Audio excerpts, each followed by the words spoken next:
어서 차라리 어두워버리기나 했으면 좋겠는데. 벽촌의 여름날은 지루해서 죽겠을 만치 길다. 동해 팔봉산. 곡선은 외저리도 굴곡이 없이 단조로운 곳. 서를 보아도 벌판, 남을 보아도 벌판, 북을 보아도 벌판. 아, 이 벌판은 어쩌자고 이렇게 한이 없이 늘어놓였을꼬.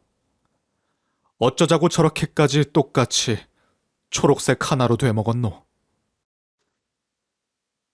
농가가 가운데 길 하나를 두고 좌우로 한 10여 호씩 있다. 휘청거리는 소나무 기둥, 흙을 주물러 바른 벽, 옥수수로 둘러싼 울타리, 울타리를 덮은 호박 넝쿨.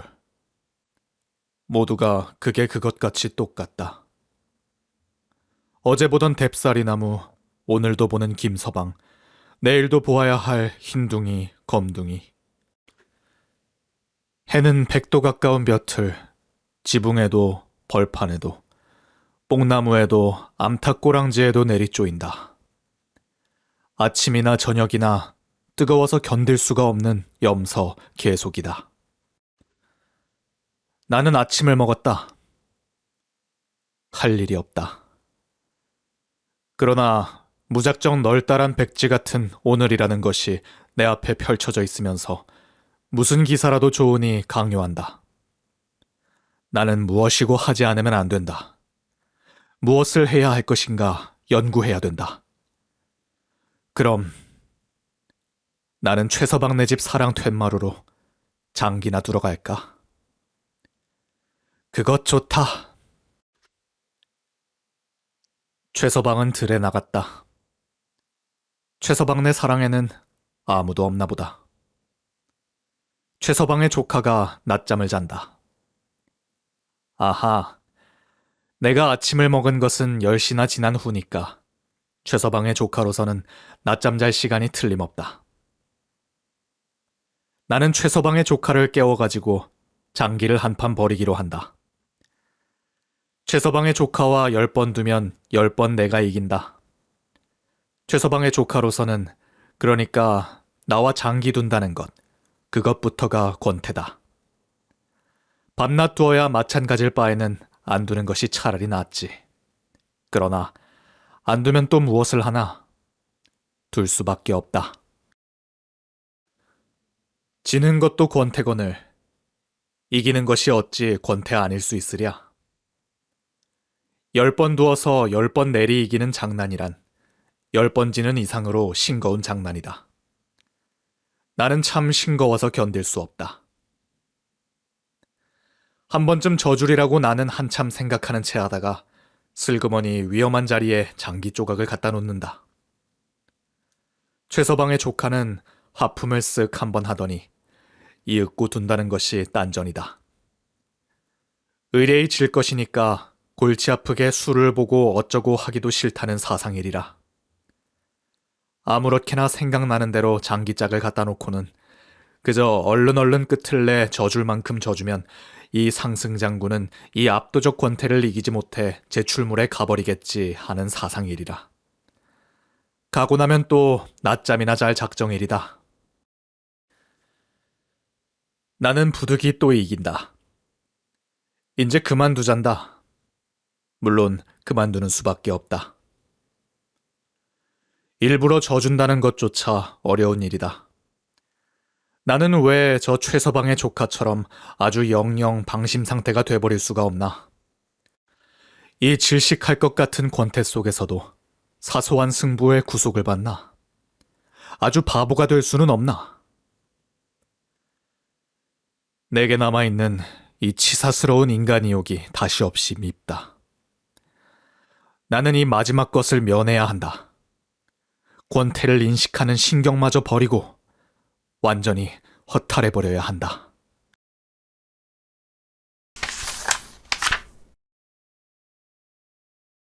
나는 개울가로 간다. 가물로 하여 너무나 빈약한 물이 소리 없이 흐른다. 뼈처럼 앙상한 물줄기가 왜 소리를 치지 않나? 너무 덥다. 나뭇잎들이 다 축 늘어져서 허덕허덕하도록 덥다. 이렇게 더우니 시냇물인들 서늘한 소리를 내보는 재간도 없으리다. 나는 그 물가에 앉는다. 앉아서 자, 무슨 제목으로 나는 사색해야 할 것인가 생각해본다. 그러나 물론 아무런 제목도 떠오르지는 않는다. 그렇다면 아무것도 생각 말기로 하자. 그저 한량없이 넓은 초록색 벌판, 지평선, 아무리 변화해봤댔자 결국 치열한 고기의 역을 벗어나지 않는 구름. 이런 것을 건너다 본다. 지구 표면적의 100분의 99가 이 공포의 초록색이리라.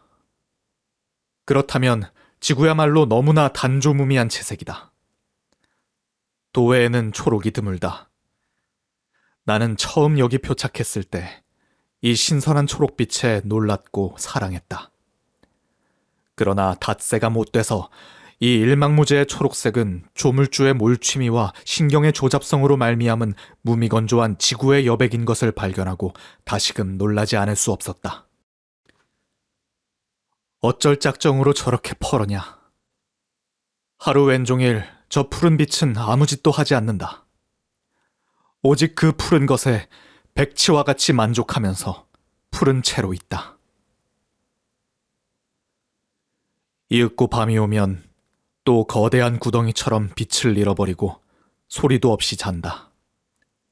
이 무슨 거대한 겸손이냐. 이윽고 겨울이 오면 초록은 실색한다. 그러나 그것은 남루를 갈기갈기 찢은 것과 다름없는 추악한 색채로 변하는 것이다. 한겨울을 두고 이 황막하고 추악한 벌판을 바라보고 지내면서 그래도 자살민절하지 않는 농민들은 불쌍하기도 하려니와 거대한 천치다.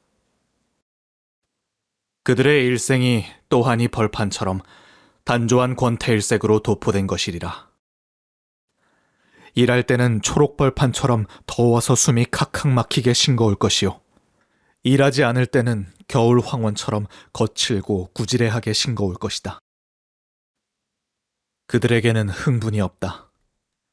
벌판에 벼락이 떨어져도 그건 천둥소리 끝에 가끔 있는 다반사에 지나지 않는다. 마을 아이가 범에게 물려가도 그것은 맹수가 사는 산촌에 가끔 있는 신벌에 지나지 않는다. 실로 전신주 하나 없는 벌판에서 그들이 무엇을 대상으로 흥분할 수 있으랴? 팔봉산 등을 넘어 철골 전선주간으로 섰다. 그러나 그 동선은 이 촌락에 엽서 한 장을 내려뜨리지 않고 선 채다. 동선으로는 전류도 통하리라. 그러나 그들의 방이 아직도 속명으로 어둠침침한 이상 그 전선주들은 이 마을 동구에 늘어선 포플러 나무와 조금도 다를 것이 없다. 그들에게 희망은 있던가? 가을의 곡식이 익으리라? 그러나 그것은 희망은 아니다. 본능이다.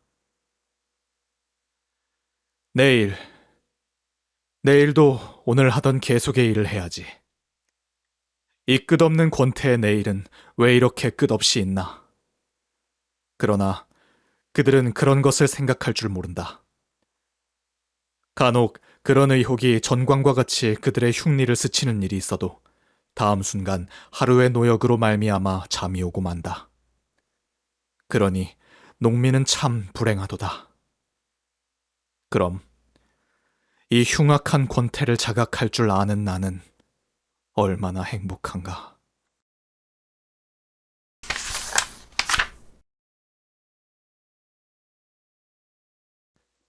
뎁사리 나무도 축 늘어졌다. 물은 흐르면서 가끔 웅덩이를 만나면 썩는다. 내가 앉아있는 데는 그런 웅덩이가 있다. 내 앞에서 물은 조용히 썩는다. 낫다구는 소리가 무던히 한가롭다. 어제도 울던 낫딸기, 오늘도 또 울었다는 외에 아무 흥미도 없다. 들어도 그만, 안 들어도 그만이다. 다만 우연히 귀에 들려왔으니까 그저 들었을 뿐이다. 닭은 그래도 새벽낮으로 울기나 한다. 그러나 이동리의 개들은 짖지를 않는다. 그러면 모두 벙어리 개들인가? 아니다.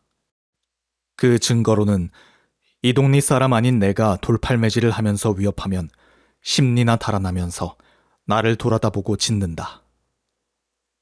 그렇건만 내가 그런 아무 위험한 짓을 하지 않고 지나가면 천리나 먼 데서 온 외인, 더구나 안면이 이처럼 창백하고 머리에 까치집을 지은 기이한 풍모를 쳐다보면서도 짖지 않는다.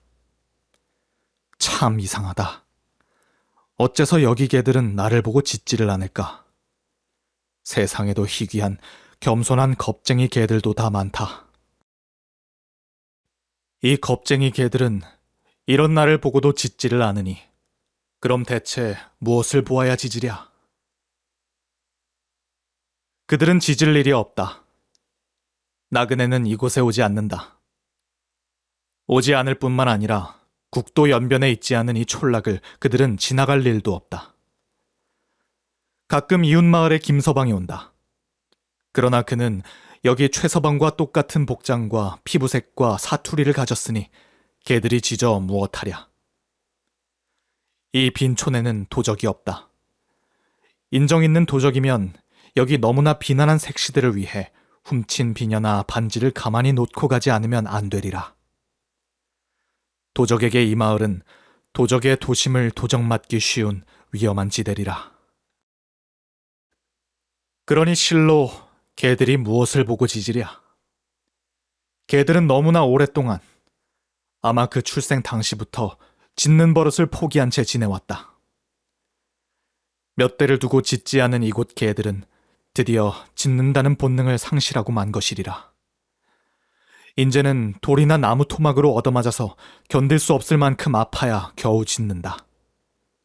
그러나 그와 같은 본능은 인간에게도 있으니 특히 개의 특징으로 쳐들 것은 못 되리라. 개들은 대개 제가 길러지고 있는 집 문간에 가앉아서 밤이면 밤잠, 낮이면 낮잠을 잔다. 왜? 그들은 수위할 아무 대상도 없으니까. 최서방네 집 개가 이리로 온다. 그것을 김서방네 집 개가 발견하고 일어나서 영접한다. 그러나 영접해본 데짜 할 일이 없다. 양구에 그들은 헤어진다. 설레설레 길을 걸어본다. 밤낮 다니던 길, 그 길에는 아무것도 떨어진 것이 없다. 촌민들은 한여름 보리와 조를 먹는다. 반찬은 날된장 풋고추다. 그러니 그들의 부엌에조차 남는 것이 없겠거늘 하물며 길가에 무엇이 좋게 떨어져 있을 수 있으랴. 길을 걸어본 데짜 소득이 없다. 낮잠이나 자자. 그리하여 개들은 천부의 수위수를 망각하고 낮잠에 탐닉해버리지 않을 수 없을 만큼 타락하고 말았다. 슬픈 일이다. 짖을 줄 모르는 벙어리개, 지킬 줄 모르는 게으름뱅이개. 이 바보개들은 복날 게장국을 끓여 먹기 위해 촌민의 희생이 된다. 그러나 불쌍한 개들은 음력도 모르니 복날은 몇 날이나 남았나 전혀 알 길이 없다.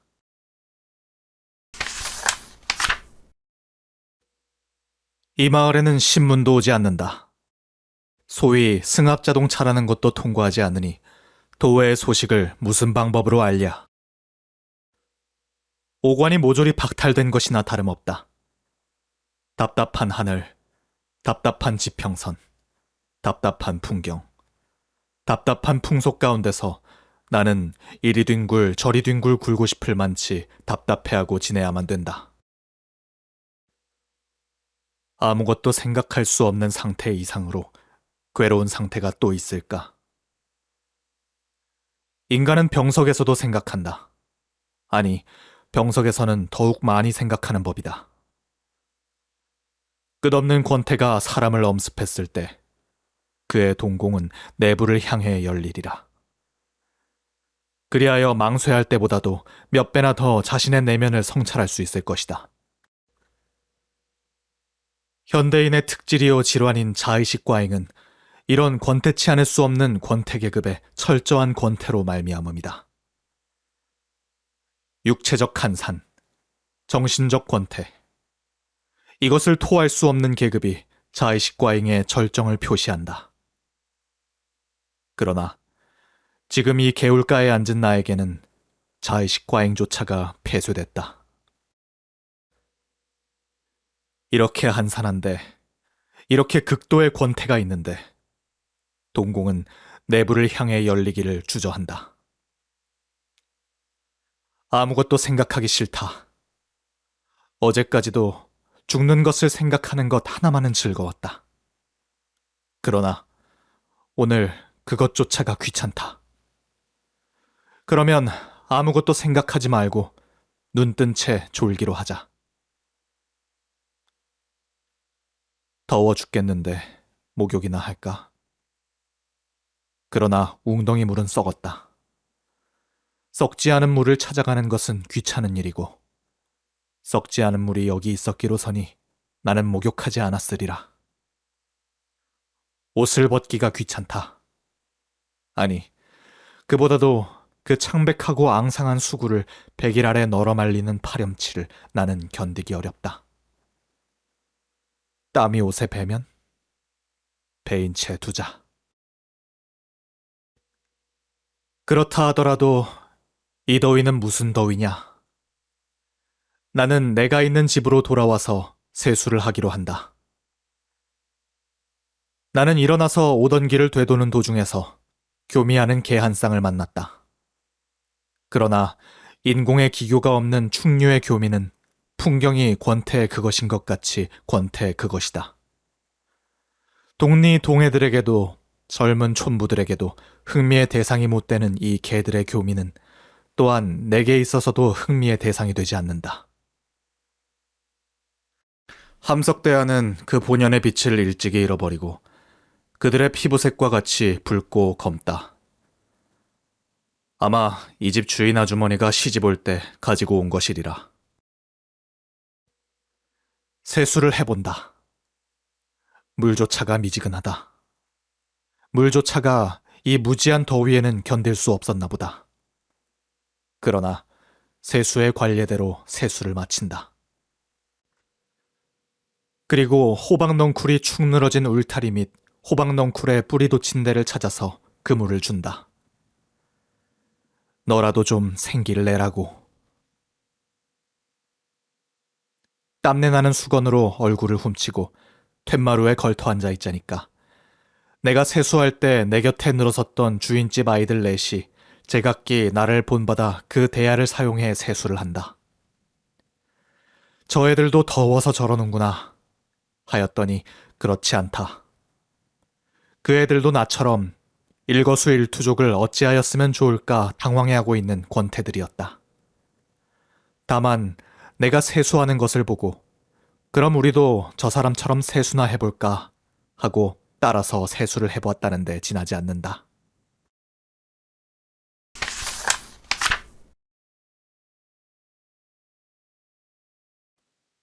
원숭이가 사람의 흉내를 내는 것이 내 눈에는 참 밉다. 어쩌자고 여기 아이들이 내 흉내를 내는 것일까? 귀여운 촌동들을 원숭이로 만들어서는 안 된다. 나는 다시 개울가로 가본다. 썩은 물, 늘어진 뎁사리 외에 아무것도 없다. 그러나 나는 거기 앉아서 이번에는 그 썩는 중의 웅덩이 속을 들여다본다. 순간 나는 진기한 현상을 목도한다. 무수한 오점이 방향을 정돈해가면서 움직이고 있는 것이다. 이것은 생물임이 틀림없다. 송사리 떼임이 틀림없다. 이 부패한 소택 속에 이런 앙증스러운 어족이 서식하리라고는 나는 참 꿈에도 생각하지 못했다. 요리 몰리고 조리 몰리고 역시 먹을 것을 찾음이리라. 무엇을 먹고 사누? 버러지를 먹겠지. 그러나 송사리보다도 더 작은 버러지라는 게 있을까? 잠시를 가만히 있지 않는다. 저물도록 움직인다. 대략 같은 동기와 같은 모양으로들 그러는 것 같다. 동기. 역시 송사리의 세계에도 시급한 목적이 있는 모양이다. 차츰차츰 하류를 향해 군중적으로 이동한다. 저렇게 하류로만 가다가 또 어쩔 작정인가? 아니, 그들은 중로에서 또 상류를 향해 거슬러 올라오는지도 모른다. 그러나 당장 하류로 향해 가고 있는 것이 확실하다. 하류로.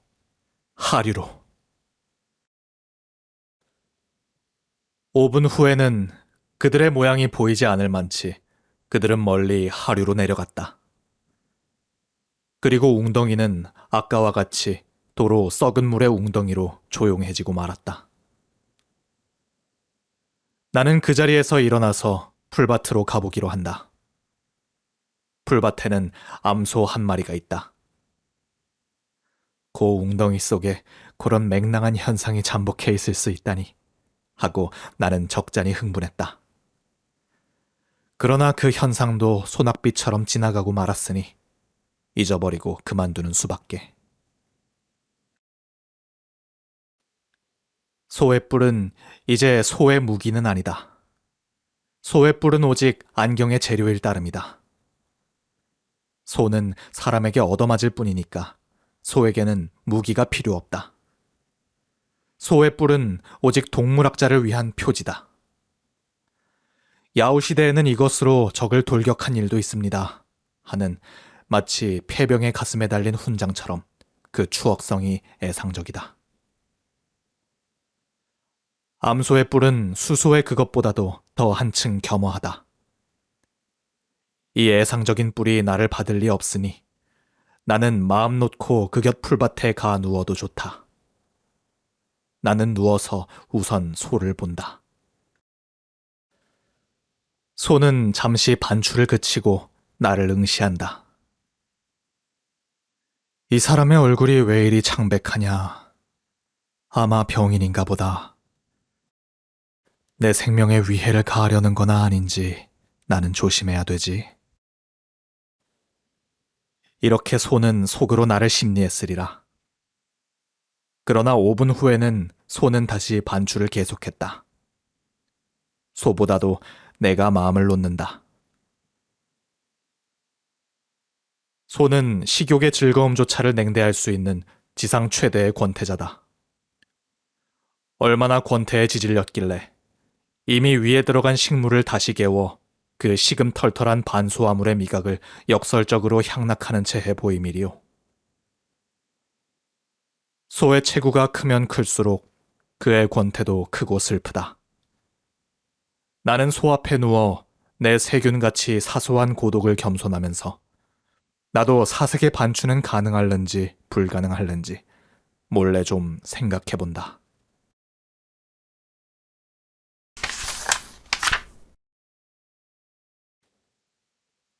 길복판에서 옛일곱의 아이들이 놀고 있다. 옷서플 풀어헤친 피부가 까무잡잡하다. 그들의 혼탁한 안색, 흘린 콧물, 허리에 두른 삼배 두렁이, 벗은 우통만을 가지고는 그들의 성별조차 거의 분간할 수 없다. 그러나 그들은 여아가 아니면 남아요, 남아가 아니면 여아인. 결국에는 귀여운 대여섯에서 7, 8살의 아이들임에는 틀림이 없다. 이 아이들이 여기 길 한복판을 선택하여 유희하고 있다. 돌멩이를 주워온다. 여기는 사금파리도 벽돌 조각도 없다. 이 빠진 그릇을 여기 사람들은 버리지 않는다. 그러고는 풀을 뜯어온다. 풀. 이처럼 평범한 것이 또 있을까? 그들에게 있어서는 초록빛의 물건이란 어떤 것이고 간에 다시 없이 심심한 것이다. 그러나 하는 수 없다. 곡식을 뜯는 것도 금제니까 풀밖에 없다. 돌멩이로 풀을 짓짓는다. 푸르스레한 물이 돌에 염색된다. 그러면 그 돌과 그 풀은 팽개치고 또 다른 풀과 다른 돌멩이를 가져다가 10분 동안이나 아무 말 없이 잠자코 이렇게 놀아본다. 10분만이면 권태가 온다. 풀도 싱겁고 돌도 싱겁다. 그러면 그 외에 무엇이 있나? 없다. 그들은 일제히 일어선다. 질서도 없고 충동의 재료도 없다. 다만 그저 앉아있기 싫으니까 이번에는 일어서 보았을 뿐이다. 일어서서 두 팔을 높이 하늘을 향해 쳐든다. 그리고 비명에 가까운 소리를 질러본다. 그러더니 그냥 그 자리에서들 공중공중 뛴다. 그러면서 그 비명을 겸한다. 나는 이 광경을 보고 그만 눈물이 났다. 여북하면 저렇게 놀까? 이들은 놀 줄조차 모른다. 어버이들은 너무 가난해서 이들 귀여운 애기들에게 장난감을 사다 줄 수가 없었던 것이다. 이 하늘을 향해 두 팔을 뻗치고 그리고 소리를 지르면서 뛰는 그들의 유희가 내 눈에는 암만 해도 유희같이 생각되지 않는다. 하늘은 왜 저렇게 어제도 오늘도 내일도 푸르냐? 산은, 벌판은 왜 저렇게 어제도 오늘도 내일도 푸르냐는 조물주에게 대한 저주의 비명이 아니고 무엇이랴. 아이들은 지칠 줄조차 모르는 개들과 놀 수는 없다. 그렇다고 모이 찾느라고 눈이 벌건 닭들과 놀 수도 없다. 아버지도 어머니도 너무나 바쁘다. 언니 오빠조차 바쁘다. 역시 아이들은 아이들끼리 노는 수밖에 없다. 그런데 대체 무엇을 가지고 어떻게 놀아야 하나? 그들에게는 장난감 하나가 없는 그들에게는 영영 엄두가 나서지를 않는 것이다. 그들은 이렇듯 불행하다. 그짓 또 5분이다. 그 이상 더 길게 이 짓을 하자면 그들은 피로할 것이다. 순진한 그들이 무슨 까닭에 피로해야 되나? 그들은 우선 싱거워서 그 짓을 그만둔다. 그들은 도로 나란히 앉는다. 앉아서 소리가 없다. 무엇을 하나? 무슨 종류의 유희인지. 유희는 유희인 모양인데. 이 권태의 외소인간들은 또 무슨 기상천외의 유희를 발명했나? 5분 후에 그들은 비키면서 하나둘씩 일어난다. 제각각 대변을 한 무더기씩 누워 놓았다. 아, 이것도 역시 그들의 유희였다. 속수무책의 그들 최후의 창작 유희였다. 그러나 그중 한 아이가 영 일어나지를 않는다. 그는 대변이 나오지 않는다. 그럼 그는 이번 유희의 못난 나고자임이 틀림없다. 분명히 다른 아이들 눈에 조소의 빛이 보인다. 아, 조물주여. 이들을 위해 풍경과 완구를 주소서.